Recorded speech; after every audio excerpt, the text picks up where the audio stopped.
Okay, so welcome to this panel. It's Polkadot bridging crypto to the real world, one chain at a time. Thanks all for joining us, and thank you especially to our wonderful panelists. We have Ken Seif, Managing Partner at Blockchain Ventures, Dan Reeser, VP of Growth at Acala, and Jake Goldberg, VP of Finance at Noddle. And so, this is about bringing Polkadot and blockchain tech to the mainstream. So why don't we start by going over, to have everyone on the same page, going over what Polkadot is, and if you can kind of each give your own explanation of what it is, because it really structures blockchain in a different way than it was done previously. So it might be kind of hard to at first understand how it actually works with parachains and all the rest. So whoever wants to take this first. You go first. The way I think about Polkadot stems from the need for it, and what it is stem from how the blockchain has grown up, particularly in comparison to the internet, which the protocols of the internet were well established, if not perfect, very far along before companies were built on the protocols. And with the blockchain, we went the other way. We started with Bitcoin, which was both an application and a protocol. And to put that in context, imagine if someone came up with the idea for email at a time where there was no internet. They would have had to build the internet and the blockchain simultaneously into one application. And that's really what Bitcoin is. It's both an application and a protocol. And it became very valuable very quickly.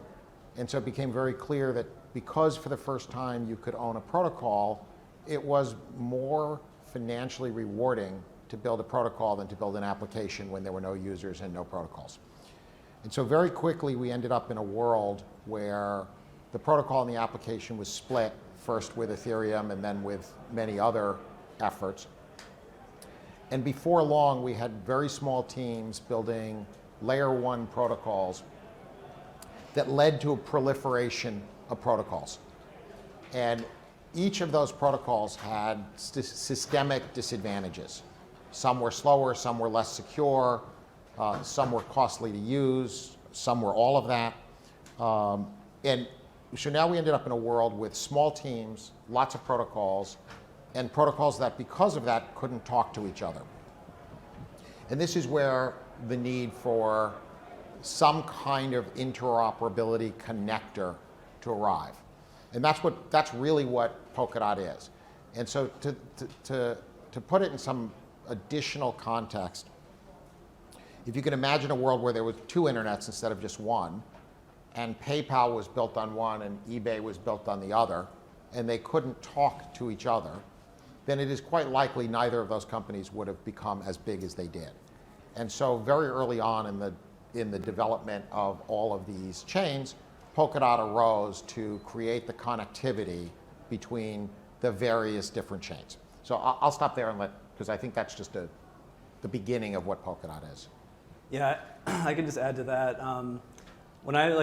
I've been talking about this for a couple of years now of what Polkadot is, and it's very complex, and you could go on for 20, 30 minutes about what Polkadot is, but at its very core, like Ken was saying, Polkadot connects chains together.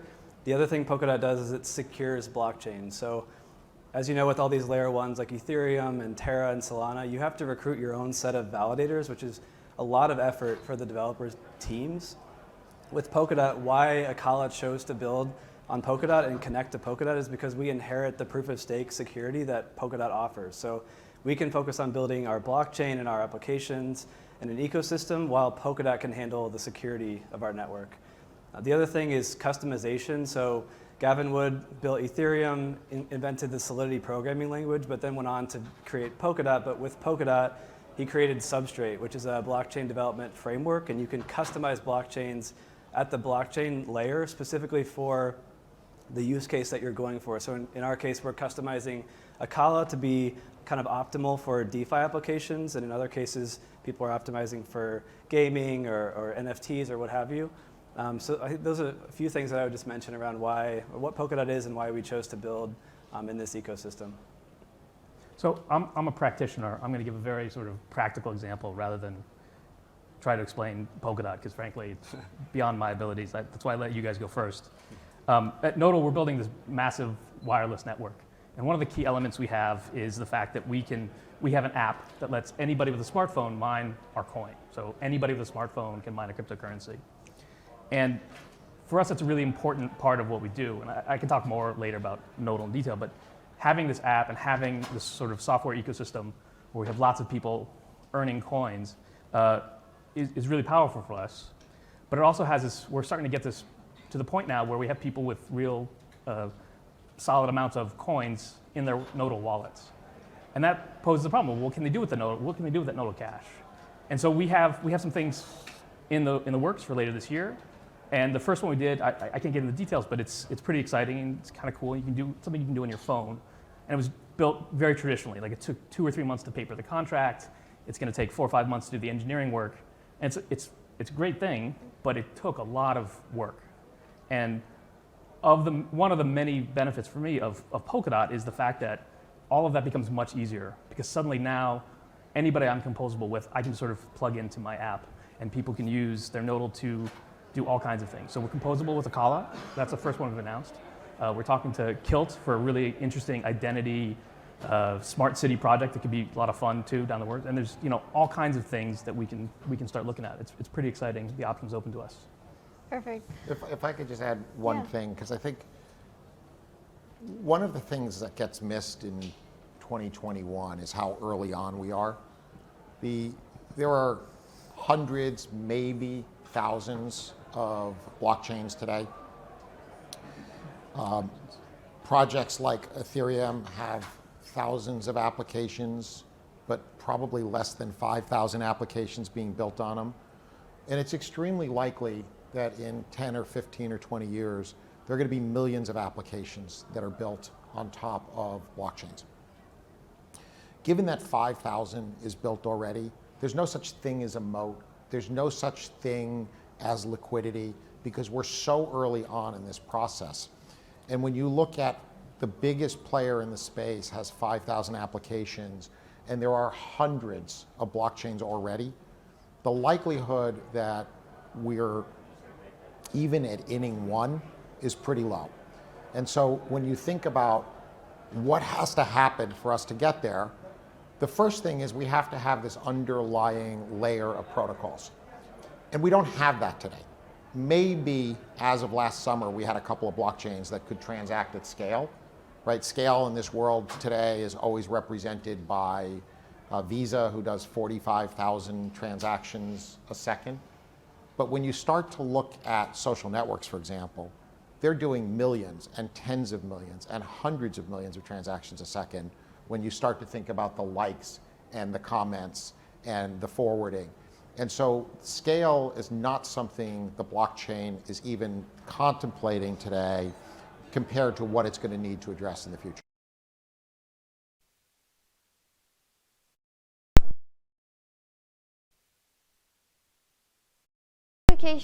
That there is no moat because we're so early. You're basically saying that the fact that Ethereum has had a head start and right now has the biggest developer community and the most liquidity, you think that's kind of easily, it's easy to overcome since... Ethereum's done a number of things really well. I remember as recently as several months ago, one of the moats that people talked about with Ethereum was the NFT moat. Ethereum's so far ahead in NFTs. But we're seeing Flow and we're seeing Solana and seeing Polkadot begin to make, and other chains as well, not to just point those 3 out, make real dents in that moat. And it reminds me of 1996 to 1998, when AOL had such a monopoly on the portal market. The entire internet was really AOL-centric. And within 1 year, it had 8 competitors. And within 2 or 3 more years, it was dead. And I'm not predicting that for Ethereum, but what I am saying is its moat is not as safe as the world thinks. Interesting. Okay. You both already touched a little bit on what each of your projects do, but if you can go into more detail on Akala and Nodl, maybe Dan, do you want to go Sure. first? Yeah, one thing I wanted to mention about so what Polkadot is we've been describing it as a layer 0, because every parachain like Nodl, like Akala, and all the rest are all layer 1 chains, just like all the other layer 1s out there that we know well now. So Polkadot being a layer 0 that connects all these layer 1s, and then our parachain being a layer 1 for Akala, like I was mentioning, we've customized the blockchain itself for decentralized finance. So what that means is we've built a few products into the blockchain itself. So our stablecoin, the Akala dollar, is a decentralized stablecoin similar to a DAI that we expect to become kind of the de facto stablecoin of the Polkadot ecosystem. We've also built a liquid DOT staking product. So once Akala launches, you'll be able to stake DOT through Akala and get a liquid kind of receipt token for that. So your underlying DOT will continue earning staking returns, and then you'll have this liquid token, like you may have seen in Ethereum or Terra with these staking derivatives that you can go out and use to collateralize for a loan or to use in other DeFi use cases. The third product that we're building into the chain itself is our decentralized exchange. This can be comparable to like a Uniswap V2 type exchange, and the three of these products are built into the chain. So what that means is if you're a developer team looking to build in the Akala EVM, the EVM is built on top of our blockchain, and any DeFi application or any application in general can then plug into Akala's protocols at the blockchain layer through precompiled smart contracts through the EVM. So what that means is if you're an EVM-based application, say like an Aave or Uniswap, you can actually use the underlying decentralized exchange, the stablecoin, directly from the EVM to the substrate layer through the chain itself. Where I see this heading is we will have a lot of applications being built in the EVM. Unfortunately or fortunately, this is kind of where we are in the industry now. The EVM is kind of where everyone is using as this kind of midterm step for building applications, because Ethereum does have such a huge developer community and just great traction and years of experience. But hopefully where this goes is, if you look at Gavin Wood's career path, he went from Ethereum to Polkadot and built Substrate. I don't think the ultimate vision is to have EVM be the end-all be-all. We need to move to a place where people are building native Substrate applications, people are coding applications with, let's say, Ink smart contract language once that's complete. And that's kind of where I think we're heading in the mid to longer term with Polkadot and Akala. Go ahead. Interesting. I was raising my hand not to interrupt, but say we're doing that. Oh, okay. Substrate is actually one of the great Trojan horses of Polkadot. Because when the title of this is how do you get to 1 billion, of the session is how do you get to 1 billion users. And the first thing that's required to get to 1 billion users is to have really good applications. And when it takes a year to build a blockchain from scratch, building on top of a blockchain on top of Polkadot happens much faster. But building it with Substrate begins to happen really quickly.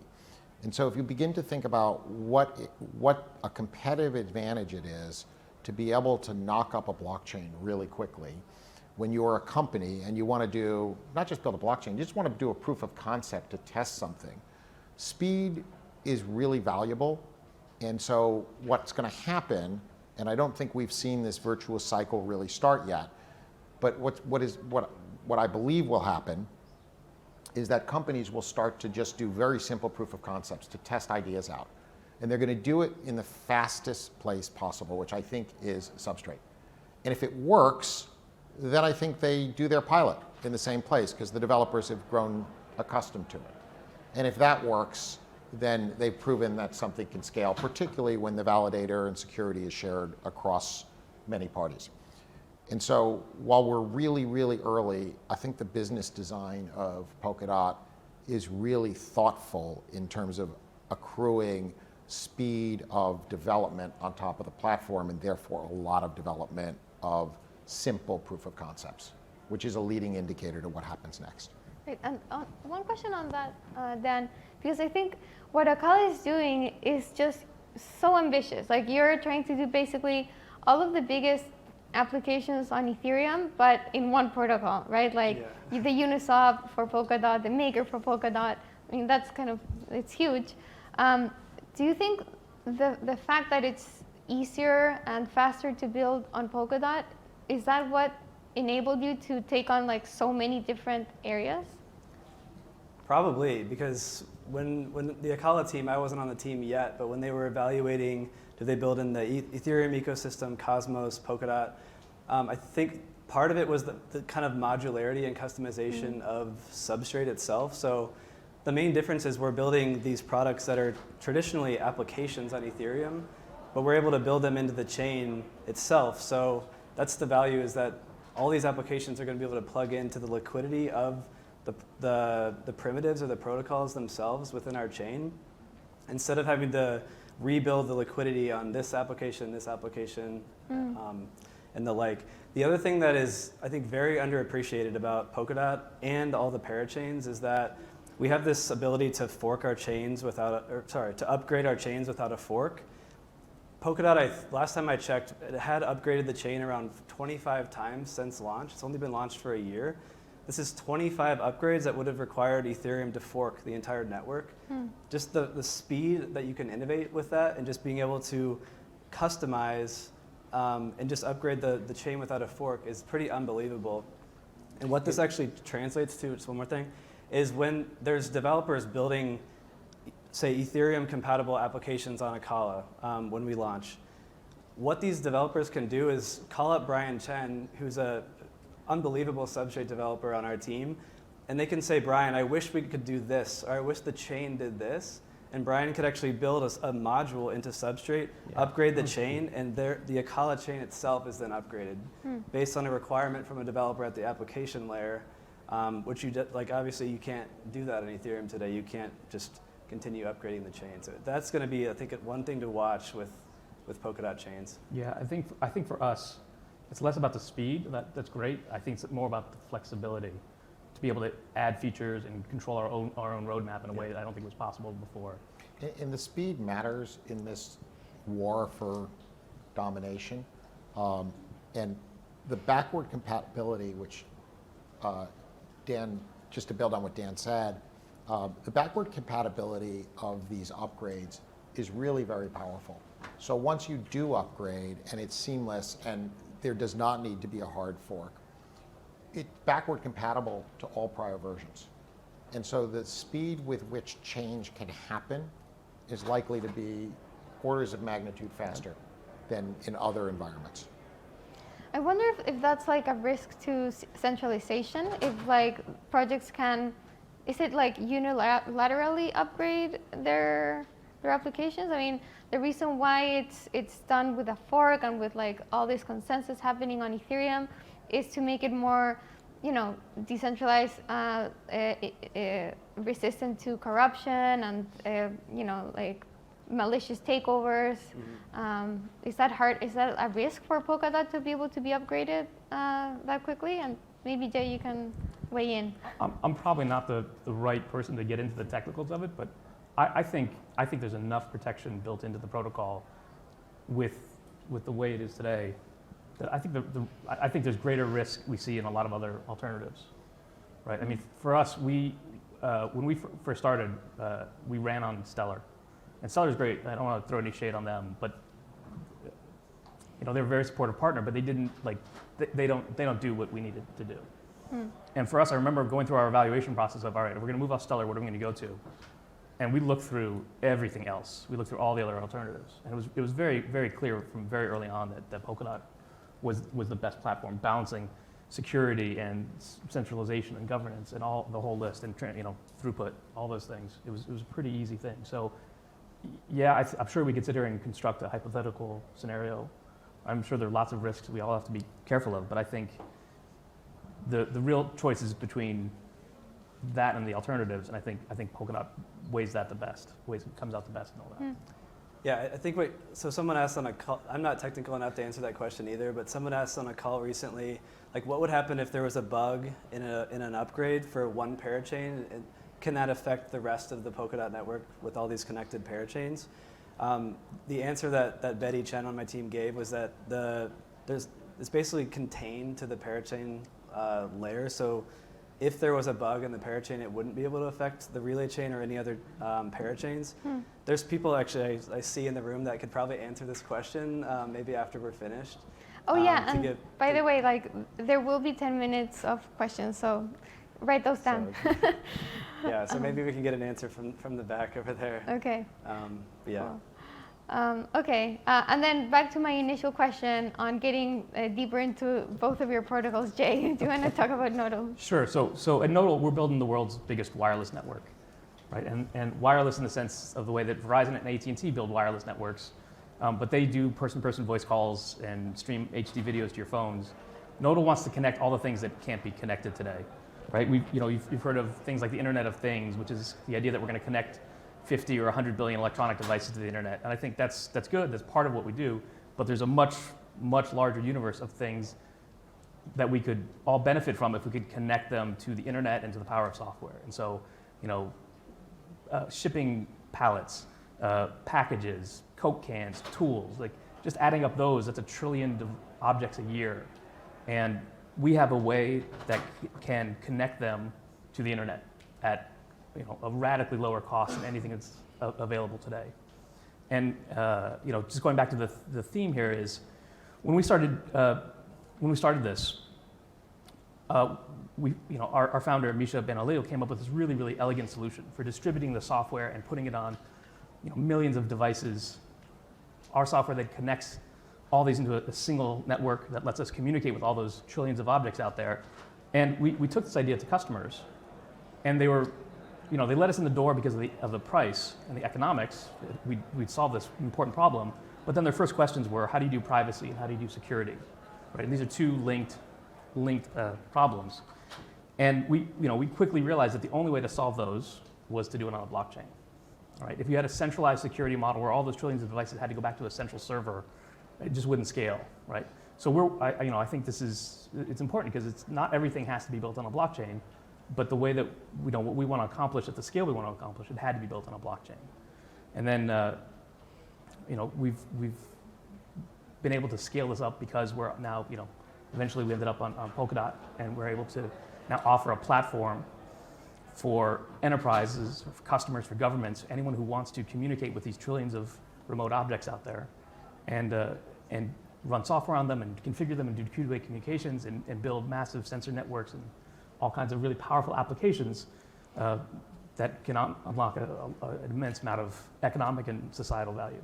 And this is a perfect example of the world being built one way, and then something changes, and the world is not constructed to adapt to it. You've got wireless communications networks and telephone networks, and they're built and require very expensive hardware to manage that communication and then service contracts. And when you have low-cost items that maybe could be Bluetooth enabled to send signals in one direction, those networks are way too expensive to manage that. But we all have Bluetooth enabled devices in our pockets that we're already paying for. And so you could imagine a pallet full of low-cost items that has one single Bluetooth sensor, or a truck with a single Bluetooth sensor, and as it drives by your car and you happen to have the Nodal app on your phone, the car can read that Bluetooth sensor, and the manufacturer or the trucker can then identify where its anonymous numbered Bluetooth sensor is. And they're probably, one of a handful of people who they've given permission to decode that.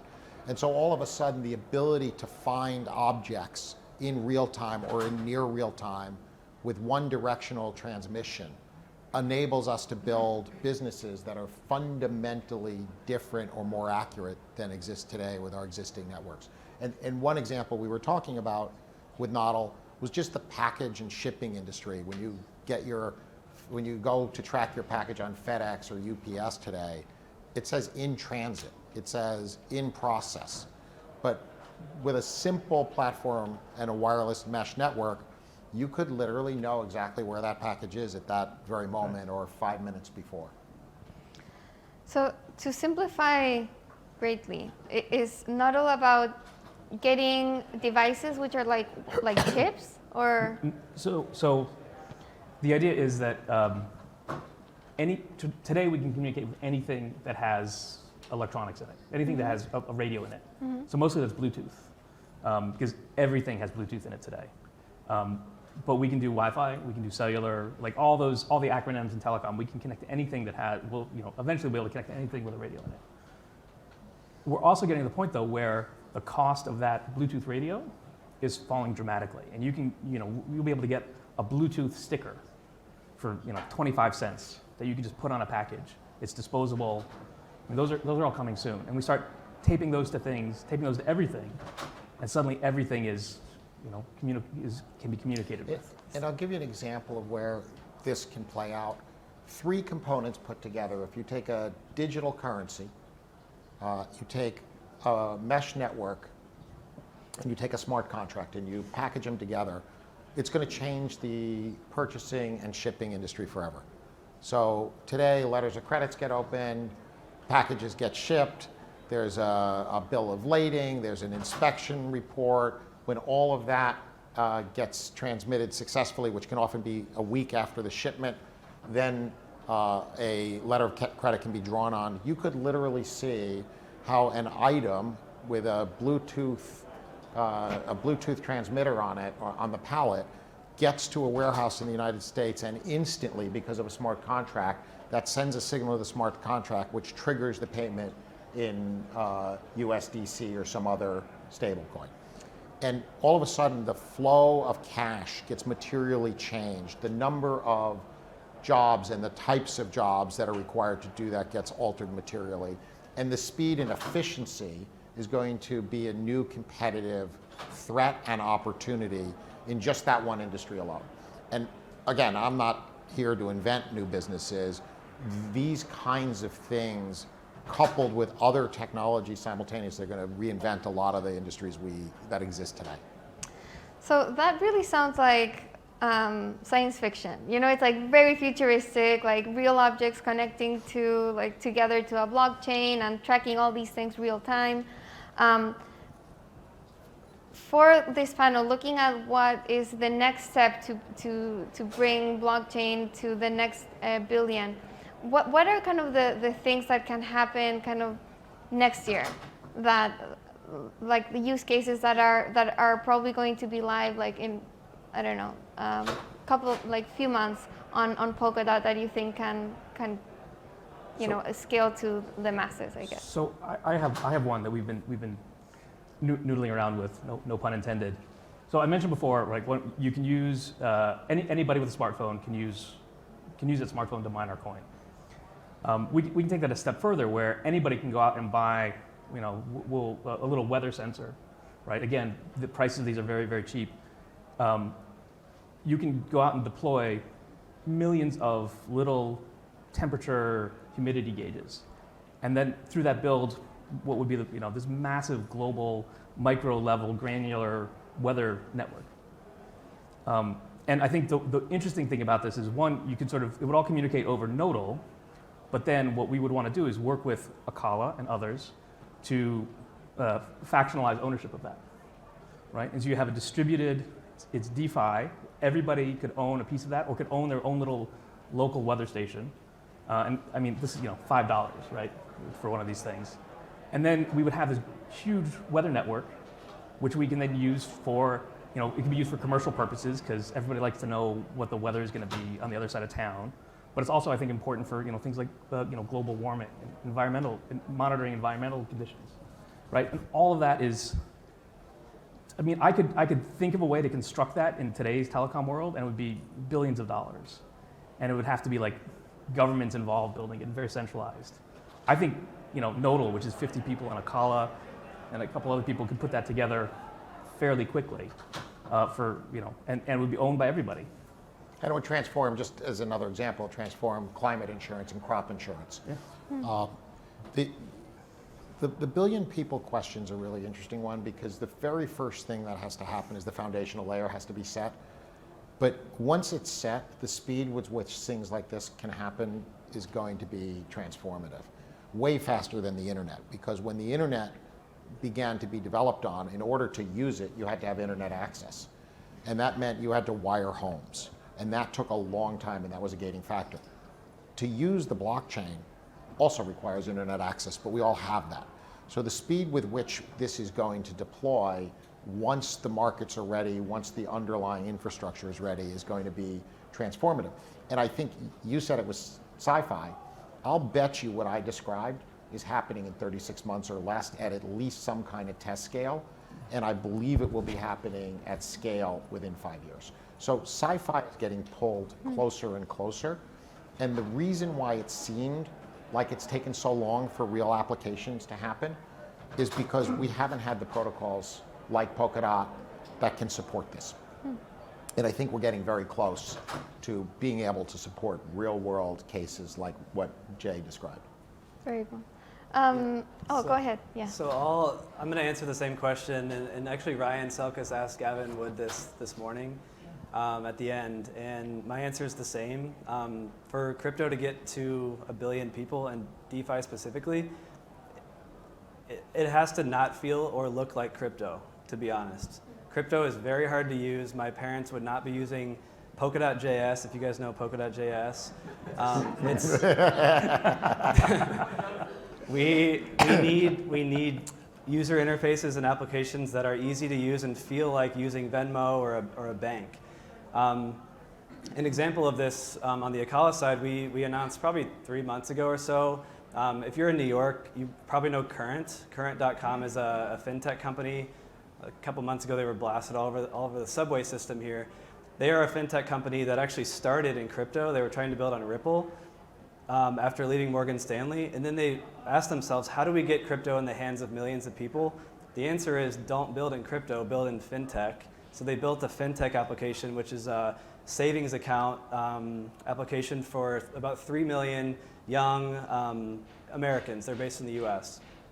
And they came to us asking, how do we integrate with Acala and Polkadot to bring DeFi yield to our users without them needing to know that crypto is even involved? So what this is going to look like, extremely exciting, is one day, it hasn't been actually kind of fully defined as what they'll call the product or what it'll look like, but for example, what it'll look like one day, that you're a savings account person getting 0.5% interest.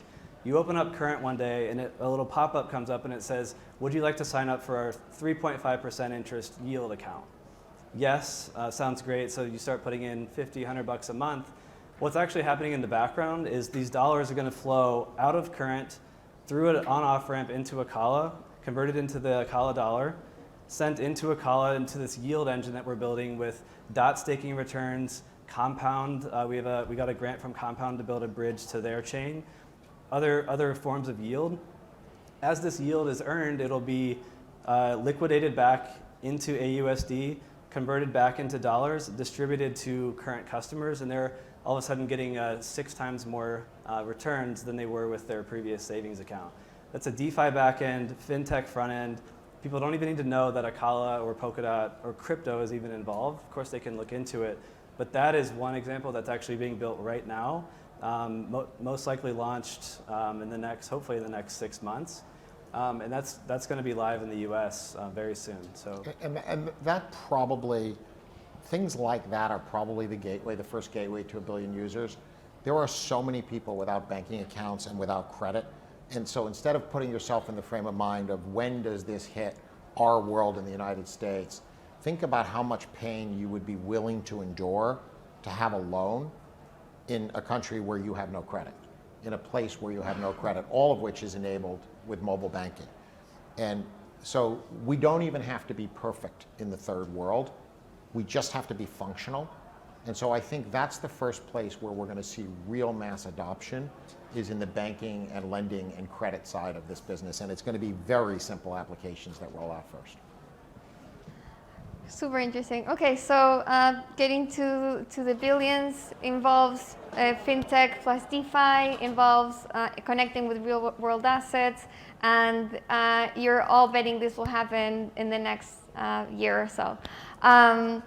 Anyone have any questions on things that we said in the panel. Anyone want to explain the upgrading issue on Polkadot as well? Feel free.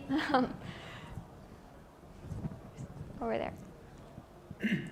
Sorry, my name is Taylor Cathcart. I just have a quick question. I mean, it looks like in this kind of new world with kind of layer one protocols that are being bridged by protocols such as Polygon, it's sort of like the internet of the 1990s and early 2000s, where you have TCP, IP, or HTTPS kind of open protocols that are bridging individual web servers or web applications.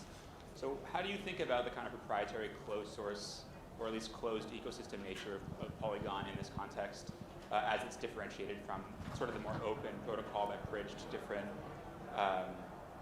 entities in the original internet? I didn't hear the question. Did you guys hear the question? Can you hold the mic up to your mouth and ask the question just a little bit louder? Okay, yeah, so, whoa. I guess the question was about basically the proprietary nature of the Polygon ecosystem, or the Polygon protocol, as a bridge between different entities in the new virtual environment on Web3, as it differentiates from some of the more kind of industry standard or internationally recognized protocols such as TCP, IP, or HTTP that bridged different entities on the original internet. Like, how does one as a user in Web3 kind of handle the fact that this sort of inter-protocol layer is actually itself a proprietary for-profit entity? Does that make sense? And how do we handle competition between those different layer one protocols? I'm not sure I understand that. I don't even know how to. I mean, again, I'm not the right person to ask about Polygon. I think I heard that was what you're asking. But I mean, if the question is, are there protocol layers in this that are going to be proprietary? And I think that the history of software is always going back and forth between different parts that are centralized or proprietary and others that are open. And I think it's very hard to have something that's. I mean, we always have to balance those trade-offs, and I think that's the ultimate success is not whether one part or another is. I mean, there's always going to be something that's somewhat centralized or somewhat proprietary. That's another way to say that there's somebody there is adding value. And in general, in crypto, in blockchain world, anything that really becomes obstructive to the whole process can eventually be removed. Right? So if you're not adding value and the protocol is dying or just stagnant, I think the rest of the ecosystem is flexible enough to move around that.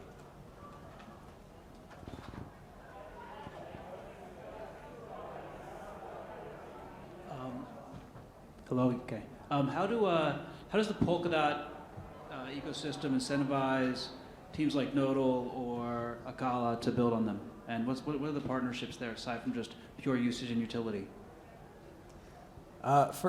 First, I'll just add that Polkadot is a protocol, so if anyone says they're partnering with Polkadot, it's a lie. There's no such thing as a partnership with Polkadot because it's just an open platform for us to build blockchains on.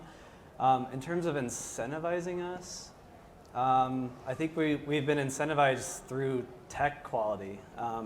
We came to build on Polkadot because of everything that I explained before, the ability to customize, build the blockchain exactly how we want, and be able to have essentially a future-proof blockchain platform because we can continue to improve it over time. There's no financial incentives or anything like that around building on Polkadot. It's just that we wanted to build with the best tech that there is, and really it's kind of just that.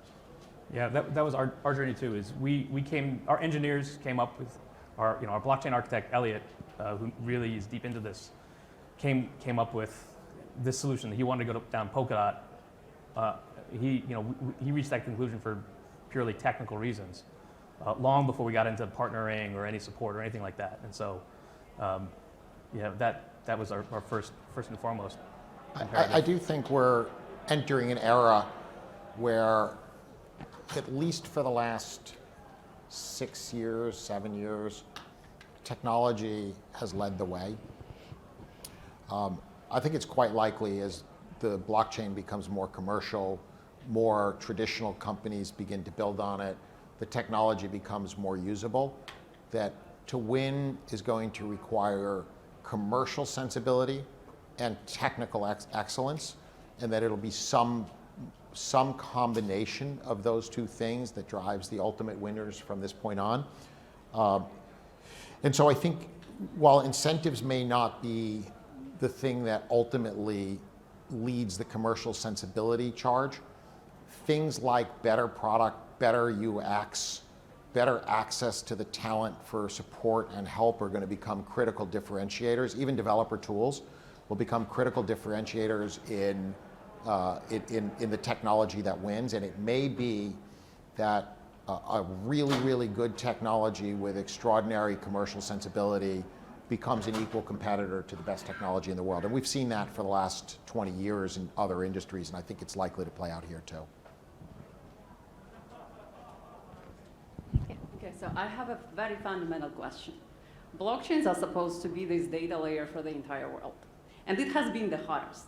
As storage is expensive, transactions take so long, and that's more than just Ethereum, it's every blockchain. It's just an aspect of it.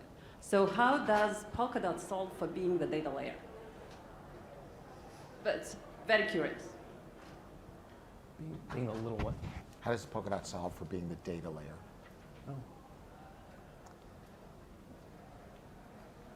I guess, so one thing that I wanted to say in the beginning that I didn't say is like what Polkadot is not. So Polkadot is not a layer 1 blockchain, and Polkadot is not a smart contract platform.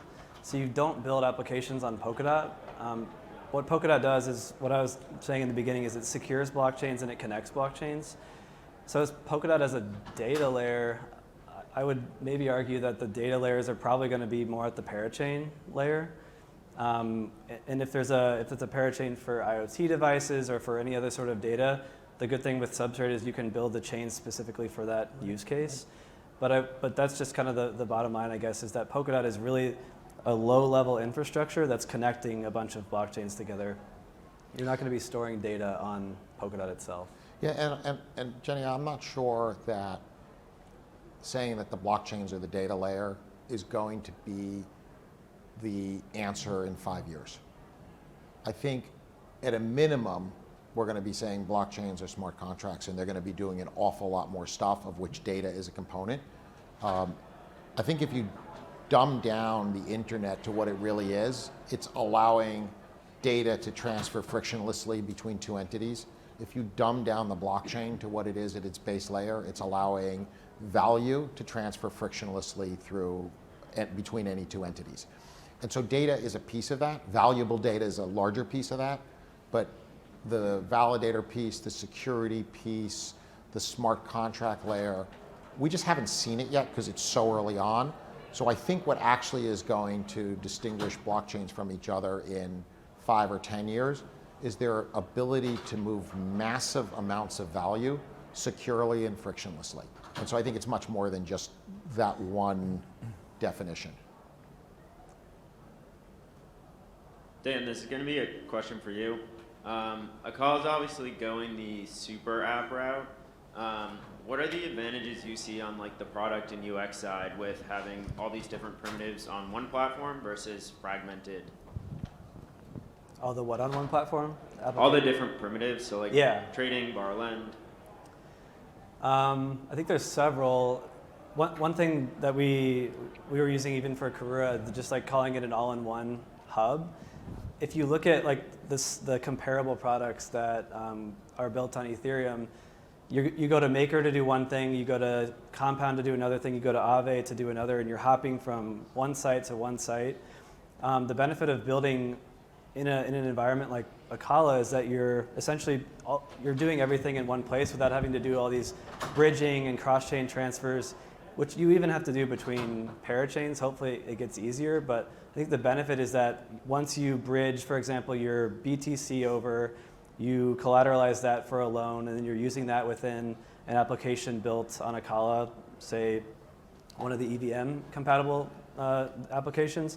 The benefit is it's all in one place, so you're using all your tokens in the same place pretty seamlessly. But I guess to take that one level deeper is in the Polkadot ecosystem in general, there's still going to be pretty simple cross-chain applications built between parachains. An example of that is like, let's say, for example, there's a cross-chain application being built part of it's using the Akala dollar and the Akala blockchain, part of it's using Nodal, part of it's using Moonbeam. The user doesn't even really need to know that there's 3 parachains interacting with one application. You're using your either Polkadot.js or hopefully soon Talisman, the new wallet coming, and you're just interacting with the application all in one environment without dealing with these bridges. You know, Akala is a perfect example. In 5 years from today, somebody's going to look back and say, duh, because the question that Akala asked that nobody has asked up until now was, is this a product or a feature for the prior DeFi protocols? And really, they were features, not the product. Yeah. And when you put them all together, that's the product. And it may not be obvious today, but when we saw it, for example, it became pretty obvious to us that that was the question we should have been asking for the last couple of years as this industry was maturing. I don't know how it's going to play out, but it's a really smart team that built a single product that can do an awful lot of things that don't need to be done in disparate products. So my guess is that this is going to become the model for the future, and other DeFi projects may have to play catch up. And if you're not designed from the ground up, it may be hard to play catch up. Thank you. Anyone else? Yeah, sure. I'll ask. So I'm interested in the commercial viability problem I see here. So one of the big critiques that I see a lot of times when I'm talking about Polkadot is that things like IVC are a lot more open. People can build on Cosmos more effectively without having to run seek effectively to raise money to get on the platform and to operate. So what I'm interested in is, what are some approaches maybe that you see within the space, whether on Kusama or on Dot, that like are lowering the cost ceiling, lowering the cost floor to be able to bring in these commercial projects without having to raise a significant capital in order to execute right off the bat? You know, I don't know that I agree with the assumption. Yeah. I don't know that raising significant capital is actually how I would describe it. We own a lot of Polkadot tokens. We stake those tokens. We now have an alternative to staking, which is to lock them up in the parachain auctions. We still own those tokens. We still get revenue. And the projects don't have to do anything more than issue some of their own tokens, which would be fundamentally the same as raising capital, but it's a relatively easy process that the system, the Polkadot system, designed very well and works, I believe, very well. It's still early on. So I'm not sure that I would agree with the assumption, but the one thing I would say is that it's not a single component that's going to determine this, who wins and what works. It's the entire system that gets designed. And one of the things that makes for a low-cost operation is the speed to deploy.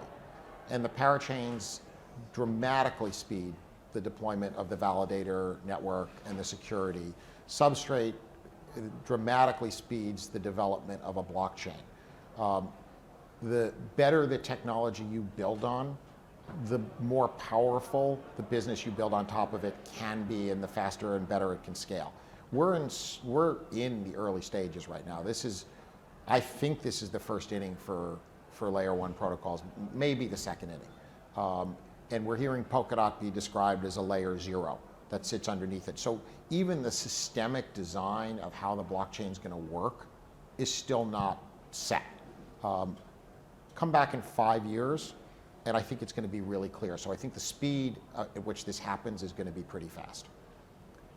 The only other thing I'll add is if you were referring to raising money as in like raising dots for these crowd loans in order to launch, so they are, so technically we're not raising money in the traditional sense. None of that actually goes to the team. Yes, there's a lot of work that goes into it to get the dots contributed, and then you have to, of course, lock those. But it's going to be really interesting to watch how it plays out, because there's a chance that it's going to be like this. These first slots are so coveted and everyone wants to launch, but after there's, say, 15, 20, 30, the total amount of dot could eventually start going down, and then it becomes much easier to just go in.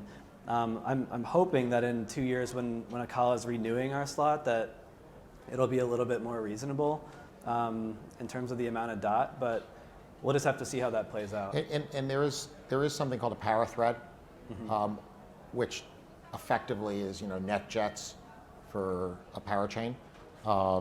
And so I think there are lower cost alternatives for people who don't need to operate on top of the network at high scale.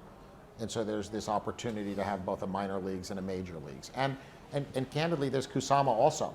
And so we may see some people who can't afford Polkadot build on top of Kusama or build on a parathread. So the system is not fully designed. The blockchain, what is going to win in the blockchain, forget about Polkadot for a second, but the infrastructure of the blockchain hasn't been set yet. There's different theories about how it plays out. This is a particularly interesting one to us.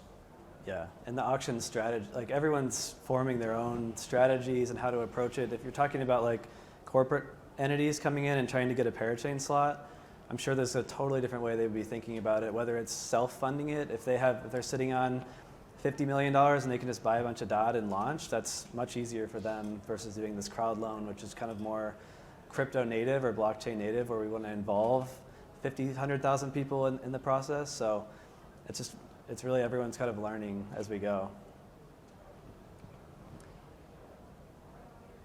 How much is one of the slots right now, roughly, DOT? It hasn't started yet. So that's the next kind of thing we're all waiting for, is for the parachain auctions to start on Polkadot. No idea how to guess on that. On Kusama, they've been, the recent ones are like 220,000 KSM, so it's a lot. I think maybe 200 million.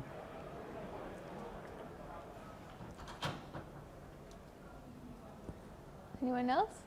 We had the one question about like how do we prevent bugs in an upgrade on a parachain from impacting the relay chain and other parachains. I don't know if any of the Web3 or parity people are able to answer that.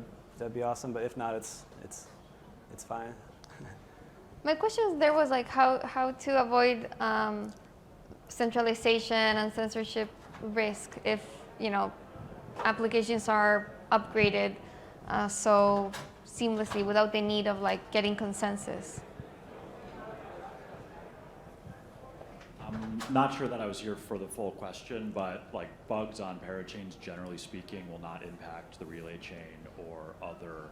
Yeah, we were talking about like forkless upgrades and how if one parachain had an issue during an upgrade, how it would not affect the rest of the. Generally correct, yes. I just didn't know like how. So like they're sovereign blockchains, right? They're just authoring blocks to the relay chain. So if there's an issue with that parachain and it's not authoring blocks, so the validators would just reject it? Yeah, I mean, the validators would not be authoring those blocks to the relay chain, and that parachain community would have to go through their own governance process to fix the bug within their own sovereign chain, and then continue syncing to the relay chain. Just to say, oh, sorry, one last piece. I mean, this is ongoing FUD from Ethereum and Cosmos teams about parachains. Is like this idea, oh, there's a malicious parachain, what's it going to do? It's basically bullshit. All right. Great. Okay. I think that wraps it up. We're way over time anyways. So thanks, yeah, everybody. thanks everyone for coming, and thank you to our panelists. Thank you.